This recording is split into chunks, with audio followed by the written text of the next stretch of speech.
Olá pessoal, tudo bem? Vamos lá, vou fazer uma live hoje com a professora Cíntia Soares. Já vou mandar o convite para ela aqui. Tudo bem, Alex? Desculpa Tudo aí bem, pelo. tudo bem.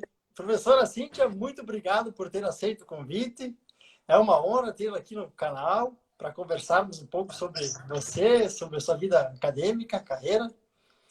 E eu gostaria que você se apresentasse para o pessoal do canal, quem segue aí, todo mundo que quer acompanhar. E o pessoal quer conhecer mais você, então se você poderia falar sobre você, por favor.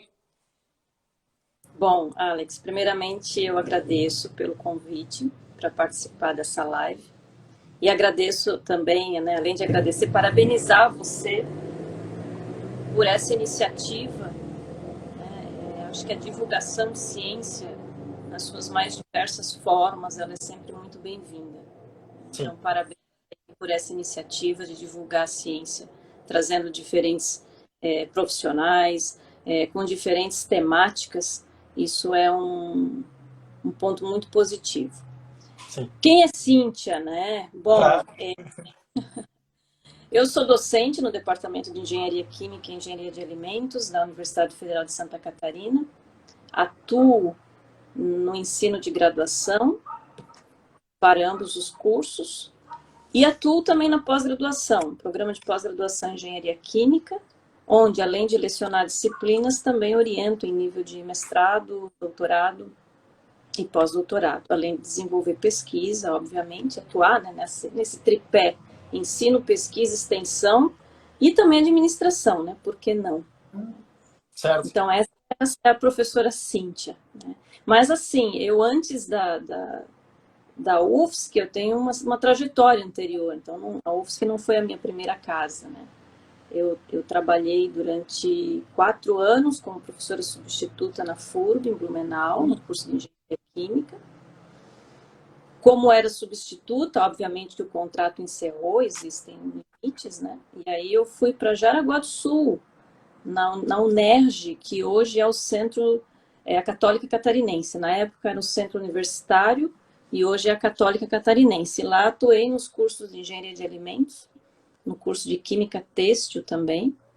E, em Certo. paralelo, eu atuava no Senai de Jaraguá do Sul, Ah, certo. cursos tecnológicos lá, mas isso um bom tempo atrás. Na UFSC eu estou desde agosto de 2010. Então, ano passado, eu completei uma década aí de casa. É um tempinho, hein? Faz um tempinho. Sim.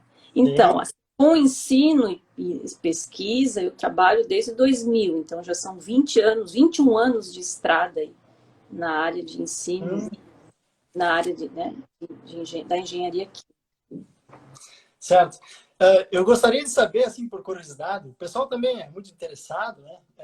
Saber como iniciou a sua carreira, assim, como é que aconteceu isso e, e falar um pouco sobre a sua Então, carreira, né? A evolução.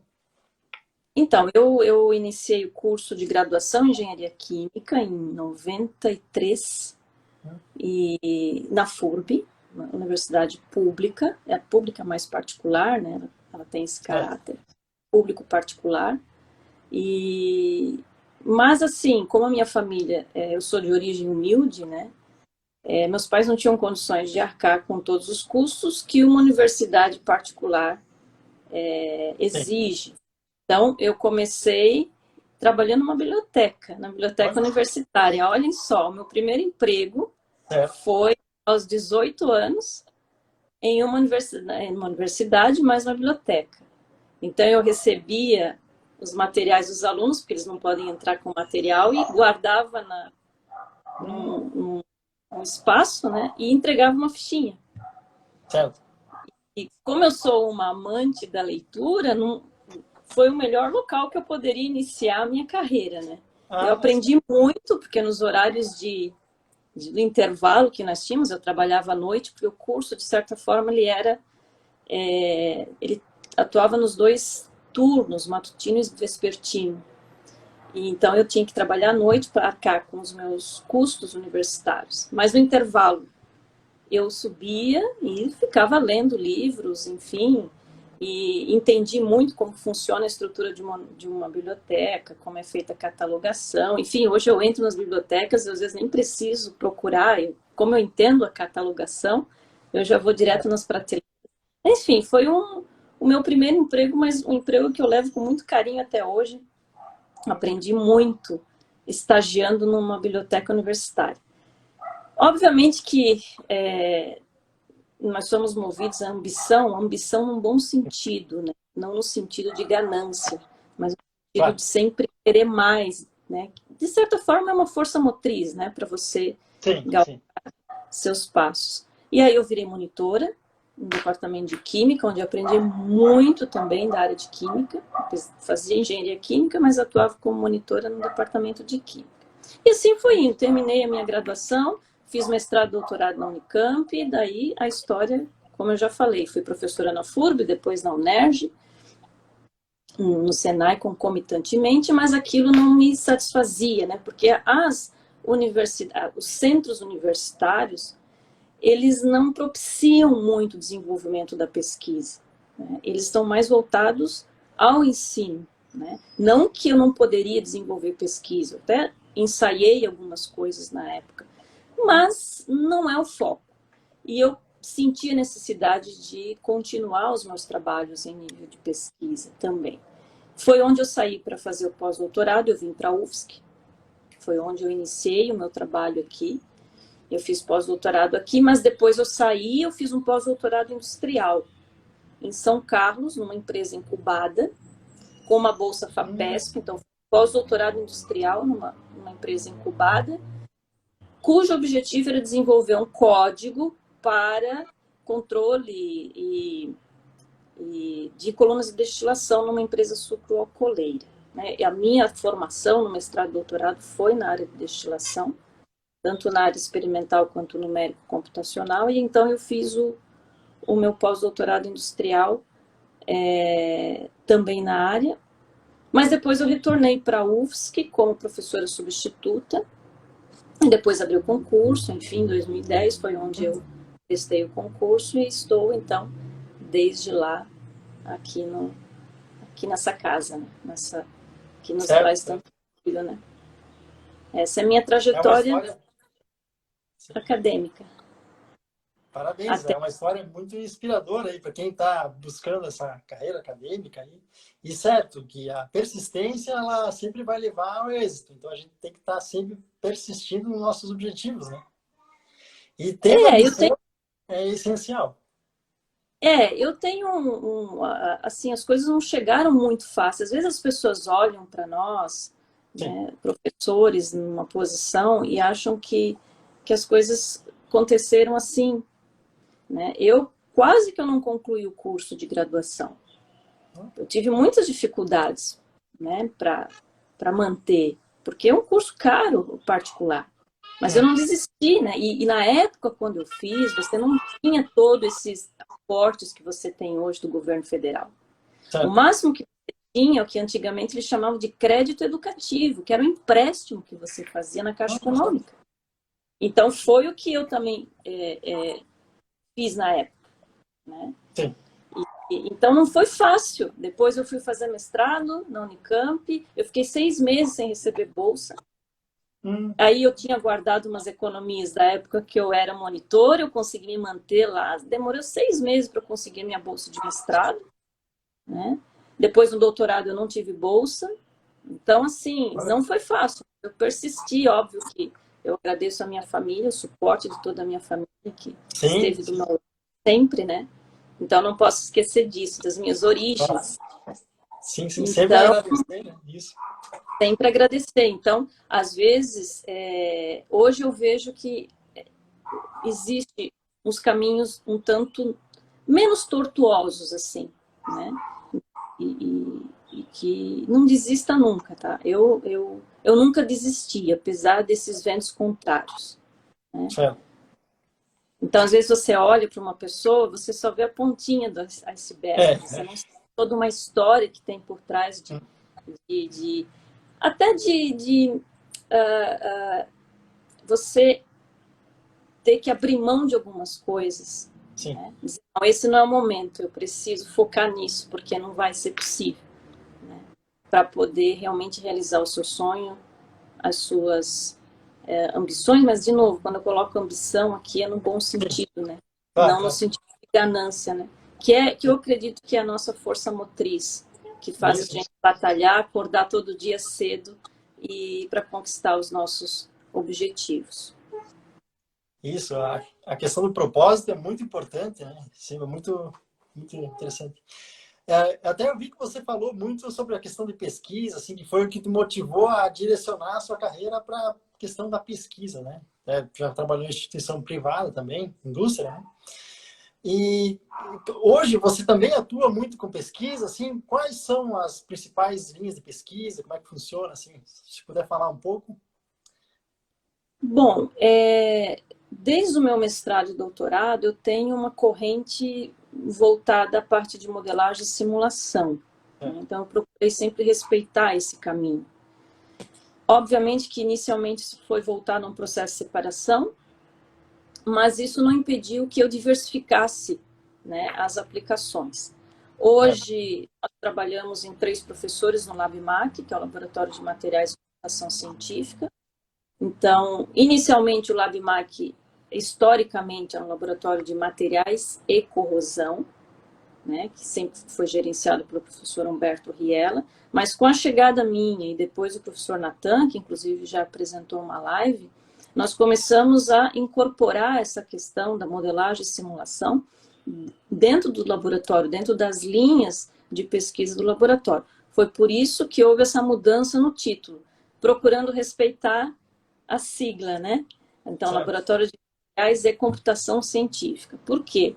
Porque nós começamos a aplicar esses conhecimentos, né, em escoamentos multifásicos e reativos, a própria simulação em escala macro, escala micro, escala macro, aplicação também no sentido de intensificar processos químicos, principalmente visando estudos em escala, em micro devices, que a gente chama, né, em micros dispositivos, e, obviamente, respeitando a origem do laboratório, que atua também nessa área de desenvolvimento de pesquisas de materiais. Então, desenvolvimento de materiais inteligentes, smart materials, né? Entre eles nanosensores aplicados à agricultura, síntese e caracterização de materiais, eólitas, geopolímeros, argilominerais, também na área de valorização de resíduos industriais e outros trabalhos com diversas aplicações ambientais, biomédicas, enfim. Então, mas a minha corrente principal, junto com o professor Natan, é na aplicação da modelagem e simulação, mas assim, eu gostaria de desmistificar um pouquinho isso, tá? Porque às vezes você fala modelagem e simulação, as pessoas, mas isso não é pesquisa. Eu já ouvi muita gente falar isso. Mas isso não é pesquisa. Trabalhar com modelagem e simulação não é pesquisa. Na verdade, as pessoas acho que não entendem muito bem o que é trabalhar com modelagem e simulação. Você não pode dissociar a pesquisa que envolve modelagem e simulação de experimentos. Você precisa validar modelos. Né? Claro. Modelar por modelar, simular por simular, realmente, aí as pessoas podem até ter uma certa razão. Mas em todos os trabalhos que nós desenvolvemos, e desde a época do meu mestrado, nunca houve essa dissociação da modelagem e simulação com o experimental, com o trabalho experimental. Né? E a modelagem e simulação, ela vem aí justamente para você reduzir o trabalho experimental. Porque você sabe que fazer um experimento hoje, nossa, tem um custo associado muito grande. Então, se você pode associar, por exemplo, conhecendo através da análise e da simulação o melhor cenário, você vai lá e realiza aquele experimento e pronto. Né? Valida o seu modelo, obviamente, a validação requer dados experimentais para você validar. Então, às vezes, quando a gente fala modelação, tem que tomar um cuidado de que isso está associado, sim, a um trabalho experimental. É muito importante isso. E hoje eu não consigo ver nenhum trabalho, mesmo de cunho experimental, que não tenha uma conexão com os estudos em nível de simulação, modelagem, enfim. Isso é importante. É importante esse casamento. Tá? Então, é essa filosofia, eu como professor, aplicar nos estudos diferentes níveis, nas diferentes escalas, seja na escala macroscópica, escala microscópica. Se nós não temos uma bancada experimental, mas nós nos associamos com outros laboratórios ou com outras instituições, com outros professores, pesquisadores, parceiros, para que a gente possa ter essa troca que é extremamente importante. Certo, com certeza. E agora, com o advento da indústria 4.0, cada vez mais está se usando essas ferramentas computacionais para otimização de processos, né? Assim, nesse sentido, eu gostaria que você falasse um pouco sobre as principais aplicações das linhas de pesquisas que você realiza no laboratório LabMac. Quais seriam as principais aplicações dos estudos? Bom, como eu falei anteriormente, né, nós temos uma linha de pesquisa que procura atuar ou empregar ferramentas da fluidodinâmica computacional em escoamentos multifásicos e reativos. Tá? Então, essa é uma linha de trabalho que nós temos. Trabalhos também em parcerias com outras universidades que envolvem já uma simulação macro do processo. Então, você não está muito interessado em detalhes, mas uma visão mais geral. Então, existe a unidade, existe o processo, então a gente também integra e realiza estudos aplicando a simulação macroscópica aliada aos experimentos, obviamente, para dar algumas respostas adicionais que o experimento em si só não proporciona.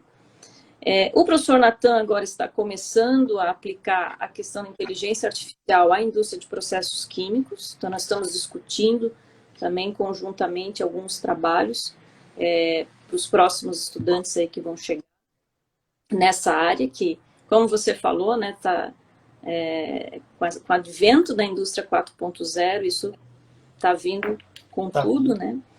E na intensificação de processos. Então, trabalhar com microreatores aplicados não só a processos oxidativos avançados, por exemplo, mas também a síntese de compostos de alto valor agregado. Mas é importante que se deixe claro aqui, quando a gente fala de processos oxidativos avançados, o objetivo é estudar fenomenologicamente a performance desses dispositivos. Estudar a fenomenologia, o que acontece, né? Porque você pode abrir essa área em várias frentes, né? Então, a nossa é fazer estudo de caráter fenomenológico. Então, você emprega essas ferramentas associadas também a estruturas experimentais. Tá? E agora nós estamos entrando com uma outra vertente, também usando esses micros dispositivos, na síntese de compostos de alto valor agregado, seja via síntese química ou também síntese bioquímica. Mas o objetivo central é demonstrar a aplicabilidade desses microdispositivos e propor diferentes designers visando otimizar a eficiência, etc. É mais nesse caminho que nós estamos tendo. E, obviamente, a computacional, ela tem um papel muito importante. E a realização de experimentos em laboratório, juntamente com os experimentos computacionais, também auxiliam, né, nessa aceleração da obtenção de resultados, né? Isso aumenta muito. Com certeza, porque você consegue, através de uma simulação, obter uma série de informações que, às vezes, por limitações experimentais, você não consegue.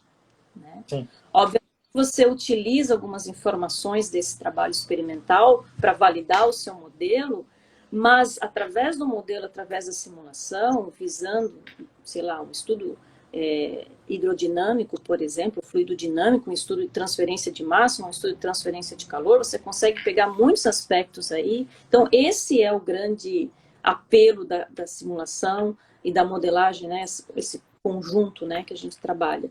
Então, é importante que isso fique muito claro, porque às vezes as pessoas destoam as coisas. Acho que a gente fica na frente do computador, fazendo simulaçãozinha, e você não pode publicar nada assim. Você consegue publicar quando você tem um bom aporte experimental associado.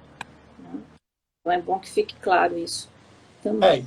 E para rodar essa simulação tem todo um conhecimento teórico que ele é aplicado, né? Então o pessoal também tem que entender que tem toda uma bagagem atrás, né, para poder executar esse tipo de experimento. Isso é um ponto que você colocou, é importante também, porque as pessoas acham que fazer simulação é sentar na frente de um código e apertar botõezinhos e sai o resultado. Não, não é assim. Né? Se você não tem fundamentos bem fortes, enraizados, você vai sentar, vai colocar uma série de informações ali e vai sair qualquer coisa. Né? Você tem que ter fundamentos para poder analisar e ver aquele resultado tem coerência, né? Então, assim, é importante que fique claro, você não tem como trabalhar com modelagem simulação especificamente, se você não tem uma boa formação na área, boa formação em métodos numéricos, né? Tudo isso é extremamente importante, né? Porque é uma ferramenta, né? É uma caixa preta, vamos resumir aqui. Só que se você não tem conhecimento do que está por trás disso, por isso que é importante que o pessoal que trabalha com simulação estude e programe antes de sair usando qualquer código. Programe, sinta ali no braço realmente o que significa, o que tem por trás desses códigos. Eu fui, né, eu posso dizer que eu fui ensinada dessa forma, né? A minha formação prezou por isso, né? Então, eu não sou uma simples usuária de código.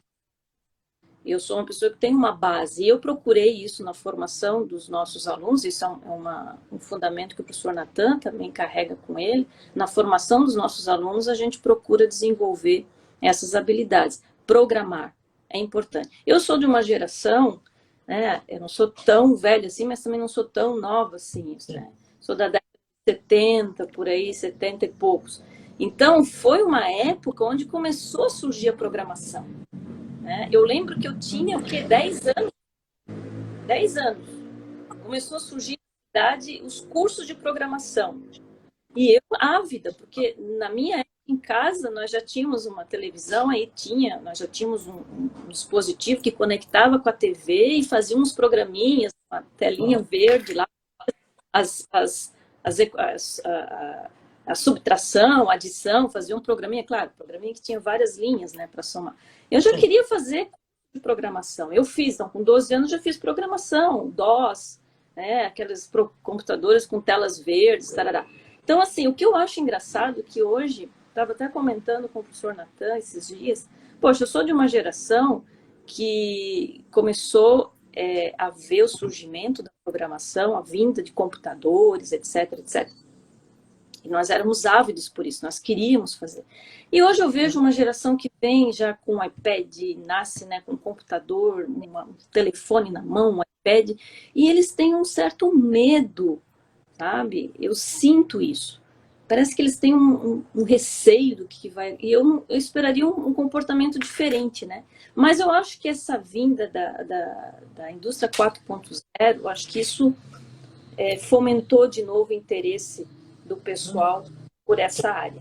Mas assim, de novo, quer trabalhar com modelagem e simulação, tem que gostar de métodos numéricos, tem que gostar de programação. E assim, não precisa dominar uma ferramenta, né? O que está por trás disso é a lógica de programação. O que muda de um pacote para outro é a linguagem, é a notação, mas isso é coisas que você aprende muito facilmente, né? Como aprender um idioma, né? Mas a estrutura, a lógica é a mesma. Então, essa questão de trabalhar a lógica, desenvolver a lógica de programação é muito importante. Quando eu fiz graduação, nós tínhamos disciplinas que desenvolviam a lógica. Antes de você sair programando, você tinha que escrever um algoritmo, que era justamente a coisa, você traduzia isso para o programa em si. Então, não é simplesmente, né, só para finalizar esse comentário, sentar na frente de um código, seja ele de qualquer marca ou de qualquer empresa que for, né? Você tem que conhecer o que está por trás disso, senão é uma caixa preta. Eu nunca me esqueço quando eu fiz uma disciplina de tópicos especiais no doutorado, né? Justamente na área, o professor falou isso, olha, não gosto muito dessas caixas pretas, eu quero que as pessoas entendam o que tem por trás disso. Sim. Então, isso é importante. Tem alguns aplicativos que são bem simples, você só bota o dado e ele executa tudo, você nem sabe o que acontece, né? Isso é bem ruim, assim, digamos. Mas é É, nesse... inclusive, assim, o que eu verifico, às vezes, o pessoal, nós precisamos incluir mais a utilização de ferramentas computacionais nas disciplinas. Sim, eu sou uma pessoa que realmente concordo com esse tipo de ação. Mas, antes disso, nós precisamos ter certeza de que os fundamentos que estão por trás disso estejam bem enraizados. Pelo Consolidado. contrário, estar incorrendo em erros muito graves, porque os fundamentos são importantes. De novo, enfatizo, os fundamentos são importantes. Essas ferramentas vêm como um plus e são importantes, porque elas facilitam muito a nossa vida. Mas não esquecer, sem esquecer, obviamente, do que tem por trás disso. Claro. A formação do aluno ela é de extrema importância, né? Principalmente nessa hora da aplicação do conhecimento. Falando nisso, eu gostaria que você falasse, como você já é professora há mais de 10 anos, tem quase 20 anos da vida acadêmica, então que você contasse um pouco sobre a sua experiência na formação de alunos durante esse período, por favor. Então, eu comecei, eu acho que isso é natural, né? Claro. Formando alunos, eu estava fazendo doutorado ainda, então você sempre tinha um aluno de graduação vinculado a você e que, de certa forma, você iniciou ali a sua, as suas atividades de orientação. Claro que ao longo de 20 anos você aprende muita coisa, você aprimora muito, né? Mas falando em formação, inclusive hoje eu estava dando aula na pós, na disciplina de metodologia da pesquisa científica, eu estava falando justamente dessa questão de formação de alunos. E uma coisa que eu considero importante, talvez pela própria IVE, né, é que a formação, seja de uma lição científica, um aluno em nível de mestrando, um doutorando, ele vai além da técnica. Isso eu sempre falo. O que significa isso, ir além da técnica? Gente, um aluno de mestrado, doutorado, ele precisa, durante esse período, crescer cientificamente. E esse crescimento científico não se resume apenas ir para um laboratório e realizar experimentos e focar naquele trabalho específico. Ele tem que ser mais abrangente. A formação de um mestre-doutor, ele inclui a escrita científica. Você precisa trabalhar a questão da escrita e você precisa aproveitar esse tempo, né, na pós-graduação para desenvolver isso. Você precisa saber escrever. Você Com licença, entender bem.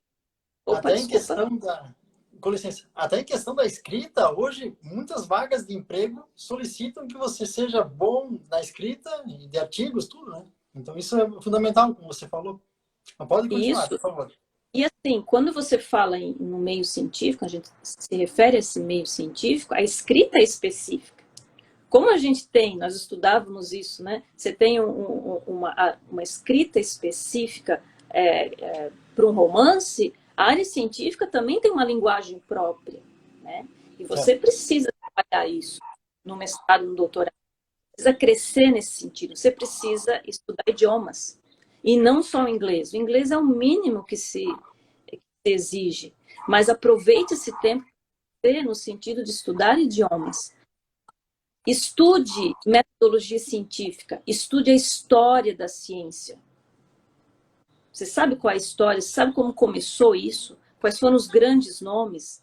É necessário isso. Eu julgo importante. Por quê? Porque eu tive essa oportunidade, né? Eu fui inserida nesse contexto. Então, leia livros da história da ciência, entenda o contexto, porque muitas coisas que você observa são frutos de todo um contexto histórico, né? Estude computação, entenda o mínimo, né? As ferramentas mínimas necessárias, entenda estatística, que isso é extremamente importante no desenvolvimento dos seus estudos. Ou seja, já elenquei aqui uma série de ações. Quantas oportunidades você já não pode perder por falta, seja de um idioma? Eu já percebi isso, alunos perdendo oportunidade de ir para o exterior porque não dominam o idioma, no mínimo inglês. Então, assim, o que eu prezo na formação? o crescimento científico em todas as vertentes, a escrita de um artigo científico. O que, que é a escrita? O que, que é? O que, que você publica? Você publica a conclusão do seu trabalho. É isso que você publica, né? Então, você sabe escrever um artigo? Você sabe as partes que compõem um artigo? Aproveite esse tempo para aprender a escrever um bom artigo. Por que, que eu falo isso? Porque uma hora você vai sair daqui. Alguns, obviamente, nem todos vão seguir a carreira acadêmica, né? Mas quem vai seguir um dia serão os nossos futuros orientadores. E você não vai estar eternamente na barra da saia do seu orientador. Aprenda a escrever um projeto de pesquisa. Eu já me deparei com situações onde ex-orientandos escreveram para mim pedindo, eu não sei escrever um projeto. Né? Não, talvez nem meus ou outros, né? Eu não sei escrever um projeto de pesquisa. Gente, né? Então, nós temos que dar oportunidades para eles, né? Mostrar, olha, o que é um edital? Você sabe ler um edital de pesquisa? Você sabe quais são os pontos, os cuidados que você precisa ter? Enfim, eu posso ficar enumerando aqui. Ou seja, a formação de mestre e doutor vai além da técnica no laboratório, ou vai além ali do seu trabalho específico. Então, é a formação. E formar um mestre e doutor, ele requer tempo, ele requer dedicação. Então, me preocupa um pouco essa corrida desenfreada de que nós precisamos ter tantos mestres formados, precisamos ter tantos doutores formados. E a qualidade disso? Né? O que nós estamos formando? Nós estamos formando os futuros, obviamente que nem todos, né? Repetindo o que eu falei, nem todos vão para essa área, mas serão os nossos futuros professores orientadores. Então, eu prezo muito por essa questão quando você fala em formação. É importante tentarmos para isso. Perfeito. Cíntia, você comentou que você também atuou na questão de administração. Então, sobre que você foi coordenadora do Pós-ENC, se você puder falar um pouco sobre a sua experiência como coordenadora, até nesse período foi quando o programa ele subiu para a nota 7, né? Então, se você puder falar um pouco mais sobre essa experiência, por favor. Então, eu entrei na UFSC em 2010, em 2012 eu já tinha entrado então para a coordenação, claro, no papel de vice, então foi algo muito recente na carreira, né? Aprendi muito, obviamente, depois virei coordenadora por 5 anos, porque existe um limite, obviamente, né, que precisa ser respeitado. Mas assim, né, falando de uma forma geral, né, você assumir um cargo administrativo é uma responsabilidade muito grande, né? E você ser coordenador de um programa de pós-graduação, né, especialmente de um programa da envergadura do Pós-ENC, é uma responsabilidade muito grande. Isso é fato, né? Você recebe uma carga e você precisa se dedicar inteiramente a ele, porque a exigência é muito grande.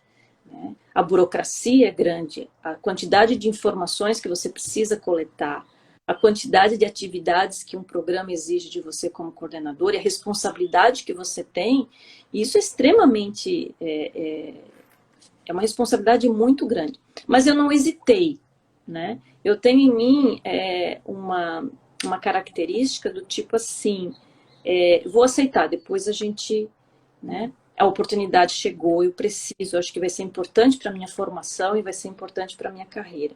Mas sempre com responsabilidade, obviamente, né? Eu sabia onde eu estava pisando, existe uma história por trás. Isso é importante, né? Acima de tudo, acho que o respeito pela história, isso foi uma coisa que eu sempre prezo, sempre prezei e que eu espero também das pessoas que vêm, né? Existe uma história, existe algo que foi construído por pessoas que vieram antes de mim e que eu preciso respeitar. Então, é um fardo, mas é gratificante, porque você aprende não só o que é um programa de pós-graduação de um outro ponto de vista, que quem olha do lado de fora não enxerga. Às vezes, algumas ações do coordenador são mal interpretadas, né? Mas é que a pessoa realmente não conhece os meandros de uma avaliação da CAPES. E quando você está inserido num cargo dessa envergadura, você começa a entender o porquê de algumas coisas, né? No sentido, por que essa cobrança, por que tem que ser assim. Então, existe todo um contexto. E, além disso, você entende um pouco melhor o funcionamento de uma instituição. Um cargo administrativo, seja ele de um coordenador de graduação, de pós-graduação, uma chefia de departamento, diretor, você tem uma compreensão melhor da estrutura da universidade, como que ela funciona. E, para mim, como uma jovem docente, porque eu cheguei e ingressei num programa de pós-graduação como num cargo, né, muito jovem.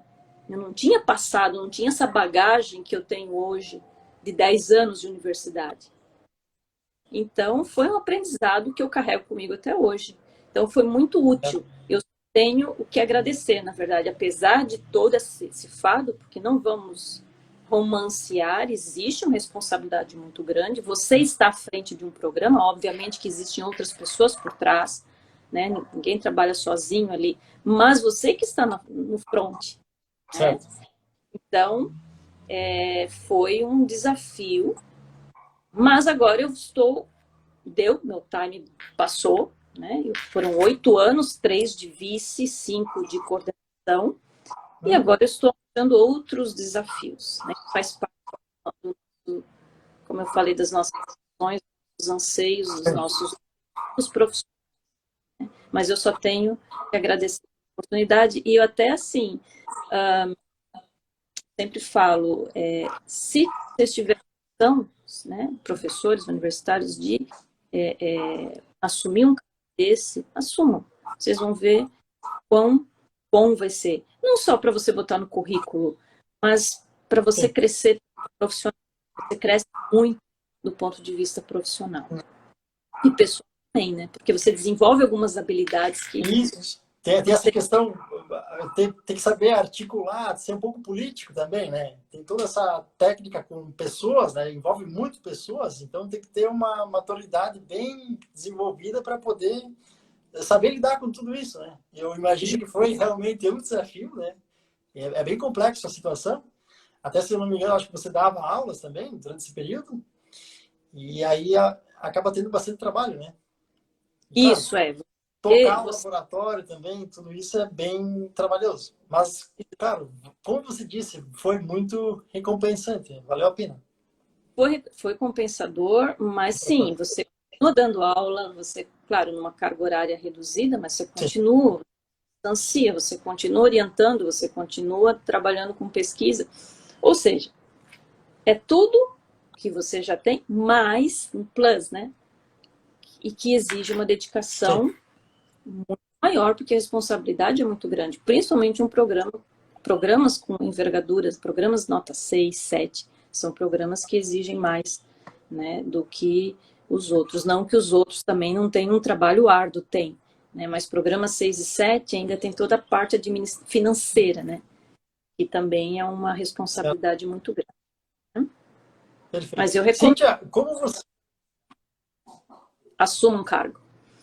Claro. Cíntia, como você tem essa visão de coordenação e também professora, eu gostaria que você falasse um pouco sobre o que você acha do futuro do ensino da engenharia química.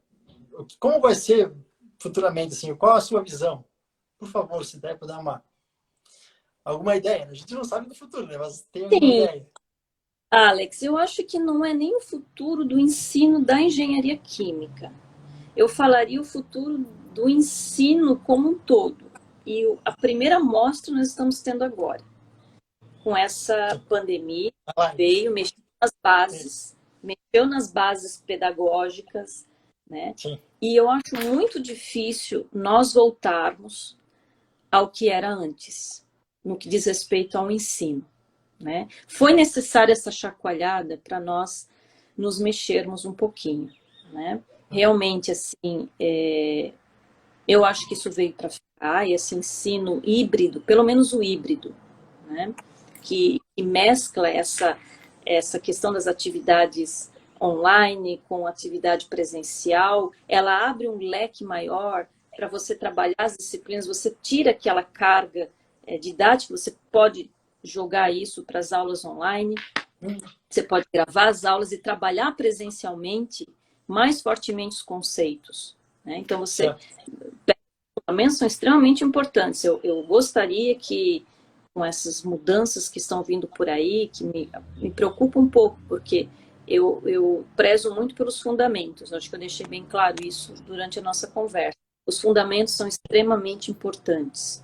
E isso em qualquer área do conhecimento. Não vamos inventar, às vezes eu tenho medo também disso. Os fundamentos são importantes na formação, tá? Mas nós precisamos agregar a isso novas ferramentas, novas dinâmicas em sala de aula, tá? Visando atrair esse público, porque nós estamos aqui tratando com um público diferenciado, que vive uma realidade completamente diferente da minha quando eu fui formada, e nós precisamos atingir esse público. Mas cuidado, né? Nós não podemos ser mercantilistas, né? Marqueteiros também, né? Nós temos que prezar pela qualidade do que nós estamos ensinando, mas usar diferentes técnicas. Uma coisa que me chama a atenção, antes eu estava conversando, inclusive, com o professor Natan sobre isso, é que vem uma mudança aí no que diz respeito também à forma como as oportunidades elas vão ser apresentadas, né? Por exemplo, assim, você não vai ver mais um anúncio, entre aspas, de uma oportunidade de emprego, digamos assim, com a seguinte palavra, com a seguinte frase: você precisa ser formado em formação em engenharia química ou formação em engenharia elétrica. Não vai ser essa informação que vai constar. Vai ser habilidades. Quais são as suas habilitações? Isso vai ter um impacto muito grande na forma como nós estamos estruturados nas universidades, porque o que eles vão pedir não é você formar, eu quero porque você é formado em engenharia química. Não vai ser isso. Eu preciso de alguém com essas habilitações, que os cursos vão ter que se adaptar, sem perder a sua essência, obviamente, e permitir. Então, eu preciso de uma pessoa para trabalhar nessa área aqui, no setor tal, mas que tem habilidades de inteligência artificial, blá, blá, blá. Ou seja, nós vamos ter que revolucionar a forma como nós estruturamos o curso e quais habilitações nós estamos agregando a esse estudante. Então, eu acho que essas são as mudanças que a gente vai encarar pela frente, né? Um futuro não muito distante. E eu acho que a pandemia veio justamente para mostrar isso e acelerar um pouco essa mudança. Obviamente, vai haver resistência. Toda resistência, toda mudança impõe uma resistência, nós já sabemos disso, né? Quando houve a Revolução Industrial, que você saiu lá daquele trabalho manual, daquele trabalho meio que artesanal, aí, e agora? O que eu vou fazer? Veio a indústria, ele está produzindo em massa. O pessoal achou que não ia sobreviver aquilo e se adaptou. Então, agora nós estamos por uma outra revolução e que vai exigir, obviamente, ela é traumática, ela vai ser um pouco, né? Mas ela está aí e não existe retrocesso. A coisa só tende a aumentar. E nós precisamos caminhar nessa direção como docentes também, né? Nós precisamos nos atualizar. Não tem como fugir disso. Por mais resistência que haja, né? Precisamos nos atualizar, sim. E o professor, ele tem toda essa bagagem para poder estar direcionando o aluno para ele poder.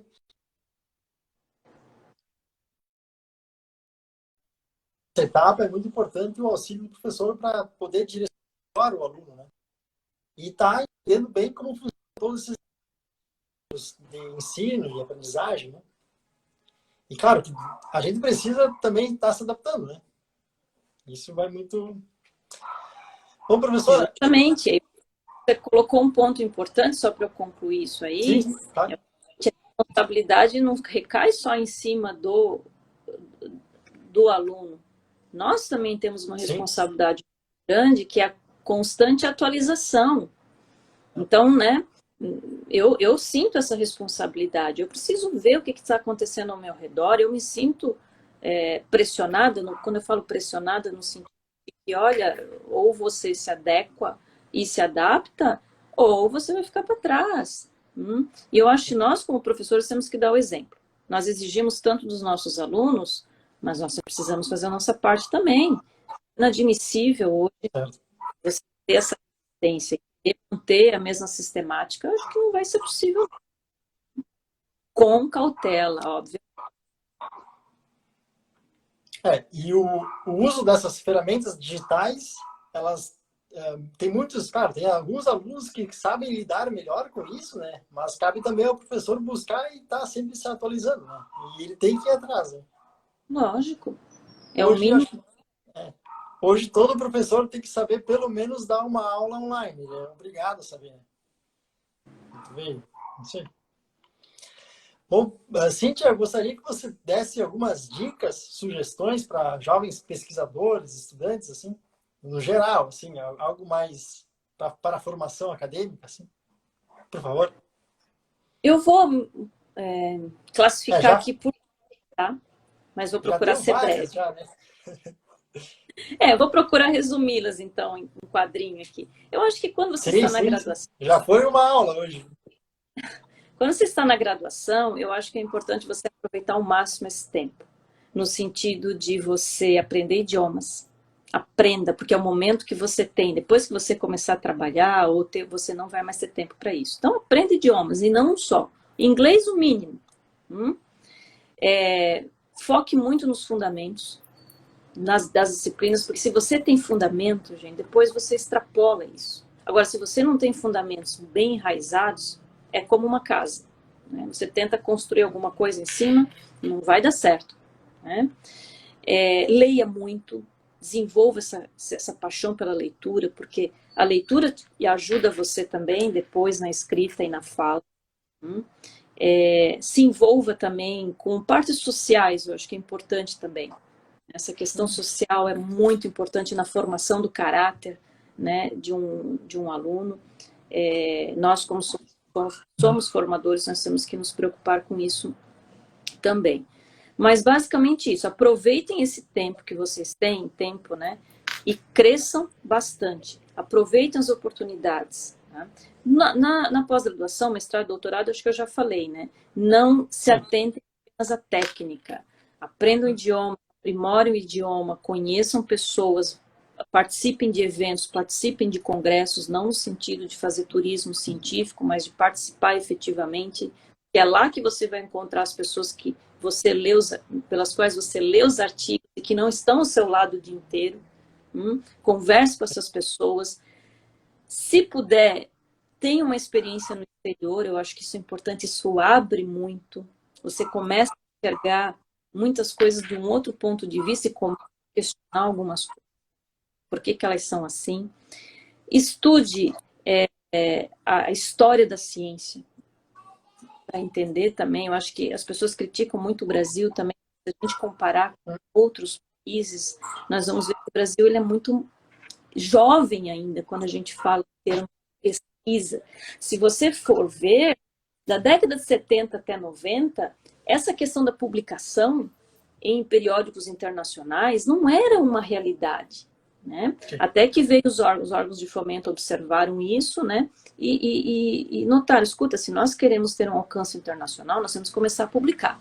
Foi onde veio essa onda de publicação. Na década de 90 eu comecei a perceber isso, quando eu entrei no mestrado, que já veio a cobrança. Mas a cobrança, gente, veio no sentido, eu entendo até isso, no sentido de fazer, vamos acordar.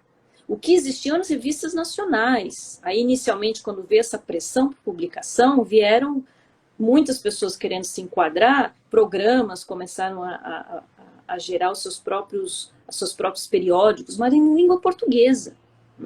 Foi quando veio o Web Qualis. Com que objetivo? Gente, vocês têm que publicar fora, nós precisamos acabar com isso. Então, vocês entendem que existe uma história, um contexto por trás disso. E agora? Agora nós chegamos num momento que nós precisamos aparar algumas arestas com relação a algumas coisas. Mas nós estamos no caminho. Então, não podemos criticar. Assim, algumas coisas, acho que elas vieram no sentido de nos fazer com que o país evolua no que diz respeito à ciência. Tá? Então, é compreensível algumas coisas que aconteceram se você olhar para trás. E não só nacionalmente, mas também internacionalmente. Então, estudem livros que têm esse contexto da história da ciência, os grandes pesquisadores né, que nós temos ali ao longo da história, suas reais contribuições, etc, etc. Cresçam, aproveitem para crescer cientificamente em vários aspectos, né? Porque um dia você vai sair, como eu falei, da barra do orientador e você vai precisar se virar sozinho. E aí, o que eu trago comigo disso tudo? Eu não sei escrever um projeto de pesquisa, eu não sei escrever um artigo sozinho, eu não sei orientar um aluno. Agora eu não posso voltar para trás. Então, aproveitem esse momento para crescer cientificamente. Tá? E as melhores pessoas são seus orientadores. Eles são as pessoas que você tem e que são mais próximos a vocês. Explorem isso, tem dúvidas, conversem, e conversem além, inclusive, da técnica, né? Aproveitem esse momento. Essas seriam as minhas, digamos, sugestões, né? Certo, certo. Que eu daria. Conselhos, porque conselho é aquela história, né? Sugestões, Mas, dicas. professora, sim, tivemos aí uma hora foi uma aula, basicamente, aí foi um conhecimento muito bom passado, que você passou para nós. Com certeza o pessoal que vai acompanhar, quem não assistiu hoje, vai assistir, vai ficar gravado no canal. Então o pessoal vai poder acompanhar e estar revendo de novo. Então são muitas informações importantes, né? Importantíssimas aí que a gente tem que levar em conta. Principalmente quem está querendo buscar o meio acadêmico, também uma ascensão na carreira, né? E essas dicas são fundamentais para qualquer aplicação, né? Até você falou um pouco sobre os soft skills, né? A questão intelectual e também a questão do caráter, assim, isso é muito importante também no profissional de hoje, né? Com certeza. Mas, Cíntia, eu gostaria de agradecer, então, a sua presença, por ter aceito o convite e estar disponibilizando o seu tempo para colaborar com nós aqui. Muito obrigado. Se você quiser deixar uma mensagem final. Bom, eu só gostaria de reforçar essa sua iniciativa, Alex, né? De criar esse canal e difundir aspectos relativos à ciência nos seus mais diversos contextos, né? Eu já vi que você trouxe pesquisadores, o professor Natan e eu, que trabalhamos próximo a você, mas você trouxe pesquisadores também para falar de assuntos específicos, coordenação de programas de produção. Eu considero isso uma iniciativa muito louvável. Tá? Então, parabéns para você. E finalizo agradecendo pela oportunidade, né, de passar um pouquinho da minha experiência, apesar de eu ainda ser uma jovem docente, mas eu tenho uma certa estrada ali, isso não pode ser desconsiderado, são 20 anos já, 10 de UFSC e 10 em outras instituições somadas ali, e é um prazer você poder dividir um pouquinho disso, né, com as pessoas que estão nos assistindo ou que vão nos assistir. Agradeço imensamente. E é isso. Isso, muito obrigado. Bom, o principal objetivo do canal, então, é difundir o conhecimento e trazer cada vez mais brasileiros para o mundo da ciência, né? Então, a gente vai conseguir melhorar ali a qualidade da ciência no Brasil, para que o Brasil cresça também, né? Com certeza, e faz parte de um processo. Eu vejo tudo isso que a gente está passando, ao longo desses, se você olhar desde a década de 70 até agora, isso tudo faz parte do amadurecimento. Sim. E nós estamos no caminho, tá? Pode ter certeza disso. Apesar dos problemas, mas eu acho que tudo isso será contornado em breve. Perfeito. E aqui novamente, então, um grande abraço. Abraço e obrigada a todos. Obrigada, Alex. Tchau, tchau, pessoal. Até mais. Um abraço. Tchau. Um abraço.